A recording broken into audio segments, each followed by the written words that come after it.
வணக்கங்க. எப்படிங்க இருக்கீங்க? நல்லா இருக்கீங்களா? நீங்கள் பெரிய பணக்காரனாக வேண்டும் என்றால் என்ன செய்ய வேண்டும்? பணம் இருப்பதனால் அது பெரிய பணக்காரனாக இல்லவே இல்லை. உங்கள் வீட்டில் பெரிய ஒரு படிப்பாளி இருந்தால் நிச்சயமாக நீங்கள் பெரிய பணக்காரராக கருதப்படுவீர்கள். ஆனால் உங்கள் வீட்டில் உள்ள பிள்ளைகளை அட்லீஸ்ட் அதாவது பிரைமரி டிகிரி செகண்டரி டிகிரி வரை படிக்க வைக்க வேண்டும் என்பதை நீங்கள் ஒரு புரிதலாக புரிந்து கொண்டு அதை நோக்கி பயணிக்க நிச்சயமாக உங்கள் வீட்டில் யாரும் படிக்கும் போது நிச்சயமாக அந்த குடும்பம் அடுத்த நிலையை அடைவது என்பதை ஒரு விந்தையாக மாறிவிடும். ஆகையால் புரிந்து கொள்ளுங்கள்.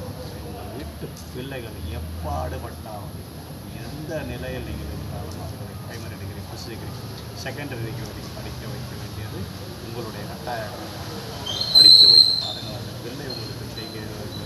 பிள்ளையினால் இந்த சமூகம் ஏதோ ஒரு வகையில் வளம் வரும். நமக்கு நல்லது ஒரு தலைவர் கிடைக்கும். அந்த பிள்ளை நமக்கு வழிவகுக்கும். புரிந்து கொள்ளுங்கள். படிப்பு என்பது நீங்கள் உங்கள் வாழ்வில்